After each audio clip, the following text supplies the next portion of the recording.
We just had the awards night the other night because we're not allowed to give awards out at the Kodak Theatre because only the Academy Awards can say best film goes to. So we had another awards night and there were about 60 awards.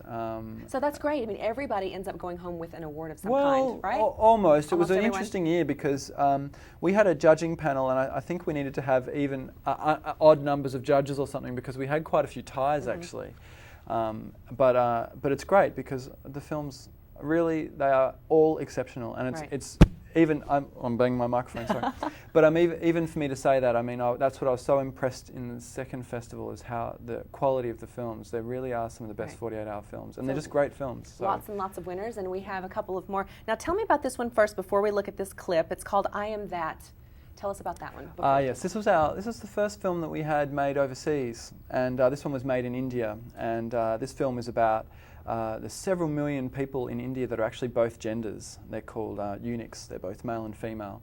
And we thought that was a fascinating topic, and so our Indian filmmaker made a short about the eunuchs, and we can have a look at that now. Okay, let's take a look at that one.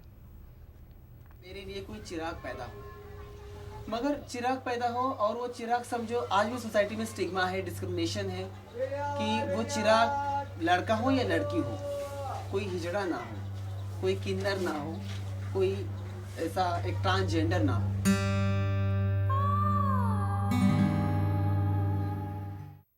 Now that's a film that probably makes you contemplate life and think about things and.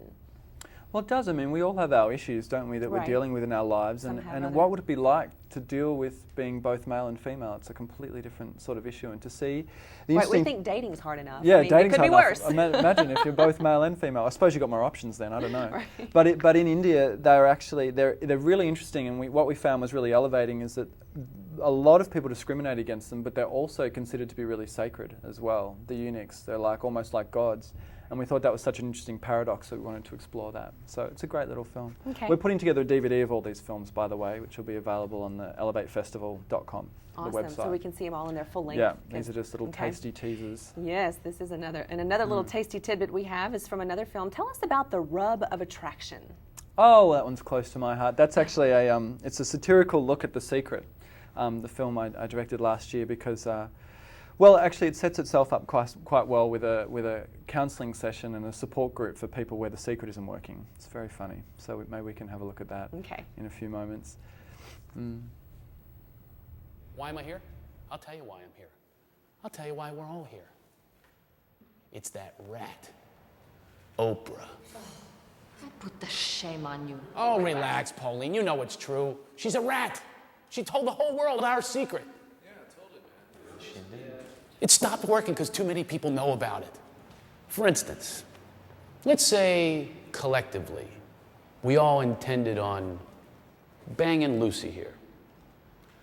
No matter how much we tried to manifest it, no matter how many of her body parts are on your visioning board, only one of us is going to get lucky tonight.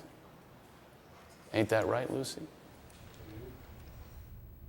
Woo, now Elevate's not afraid to do a little off the edge. Oh no, that's what we're all about. It's got to be edgy and fun right. and a bit taboo from time to time. But it's a really sweet little love story that has a twist ending where everyone thinks The Secret isn't working and there's a twist at the end, which is really good fun. So, yeah, and so I love that the Elevate Festival encompasses all kinds of different films. I mean, all three of those clips that we saw were so different. Yeah, that's And then right, the music videos. So yeah. I think that when you go to the Elevate Festival, you're going to be full, you're going to be filled spiritually, you're going to be, you know, I mean, there's a lot on the plate there to take in that night. The only thing they have in common is that they all elevate, but there is ways to elevate in every medium and in every type of filmmaking, and that's actually it's really worth pointing out that Elevate Festival is more.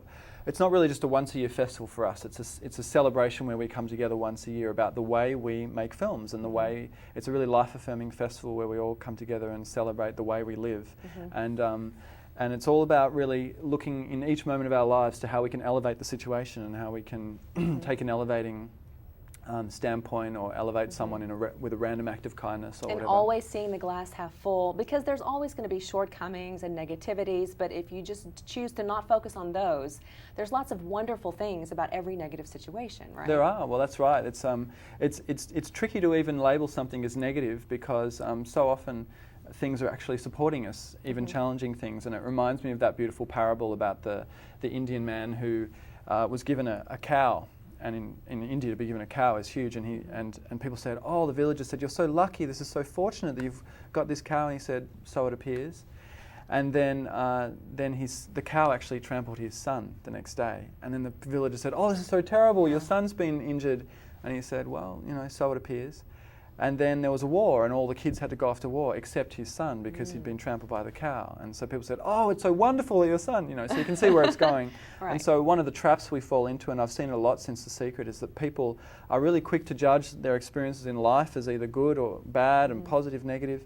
And I think there's another place where we can elevate above that, and we can actually look to see how everything in our life is actually supporting us in moving towards our vision. And the clearer our vision is, the faster we can move towards it, and the more open we are to seeing how each thing can support us. I love that. And yeah, so that's it's the really message important. behind many of your films. And it's easy to try to tell somebody that, and are they going to get it? But when you put it in a film, then the film can kind of touch their heart. Oh, did I not explain that very well? Yeah, no, I mean, you did. But sometimes, people just don't get it. And so you're like, okay, well, watch these films. And then they're moved and they get it on a deeper level. Well, films are very powerful Yeah, because it's one thing to sit around and talk about things, and it's another thing to actually have an experience of it. And that's why stories have been used. I mean, really, our films these days are really just, campfires for modern times, where we all sit around and we tell stories. And so really, it's still a very powerful medium, and will continue to be. It's a because the wonderful way. psyche doesn't know the difference if it's experiencing something in a film or in real life. Is that right? I mean, Yeah, when you're that's sitting why in a our heart's film, going, our tears we flow, get all worked and up, and yeah, we absolutely. can experience the forgiveness, or we can Yeah. experience our heart breaking open. Yeah, Because I know I definitely am moved by those films. So. Yeah, yeah. And so I thought it was really nice at the Kodak Theater. It was almost like the Oprah show. Everyone in the audience had a little gift bag underneath their chair. And one of the things that was in there, which I enjoyed, was a little book called The Law of Attraction 101. So it's almost like even if you were elevated at the festival and you go home, you get a little handbook to keep it going in your life. There were lots of little things. We really set out with the intention of the festival to give as much as possible. And so we made the whole event free. We had gift bags under the seats, and it was anyone that was there was just really, I think, would be hard to disagree that it was just an incredible event. It was very, very, very wonderful. So tell us a little bit now, who are these directors and producers? Who are the people that come here and participate and make these great works of art? All of the directors submitted their material, and we chose directors that look like they, and we matched them to the projects. They don't know, of course, what they've been matched with, but we chose directors that had really impressive work. And are these up and coming directors? Yeah, some right? of them, and some of them are really well established as well and have done features. So both. Okay. Yeah, both. It's really, they all are sympathetic with the content, and they all want to create elevating work. And obviously, we just chose excellent directors because we had excellent subjects, and we wanted to make sure they were all executed really well. And so, tell us about some of your talent, some of the actors and actresses, and who are well, some obviously, that yeah, obviously you saw there we had Alanis and India Ari, and we also had some just really, really fantastic actors that we've known for a while, and others that were cast. We had some wonderful performances this year, and that's probably about it. There's so many films I have to comb through. I know, them all it's to like you remember. have to search your mind. So, were there any funny little stories that happened? Any quirks? Any things that went wrong? Any stumbling blocks? That people will always remember. Remember the time when the there always is. You hear all these stories, and that's why we actually have behind-the-scenes crews that are actually covering it all, because sometimes some of the most interesting stuff happens in the process of making a 48-hour film. I mean, that's really fast. People stay up all night and they work right through, and you hear if a car breaks down, it's a tragedy because an actress's car had broken down and she couldn't get to the location, so they had to change the scene. And how do they handle that? I mean, because they're creating an elevating piece of art. Something goes wrong. You're not supposed to have a fit or cry. Well, be careful. Because you're staying elevated. It's a bit like the Indian. It's a bit like the Indian parable again, where if the actress can't make it, then it might be paving the way for something else. And in 48 hours, that's what it really becomes for the filmmakers. They have to kind of get out of the way and just allow it to some degree, because they haven't had time to prepare. They haven't had time to do all the things that we normally do as filmmakers. I see what you're saying. So nothing really goes wrong. It was meant to happen that way. We do our best to stay in that space, because then that way you're able to move through it quickly and into the next possibility. And a lot of filmmakers come out the other end saying, it's incredible, I made all of this stuff it's better than things that I've had time to plan.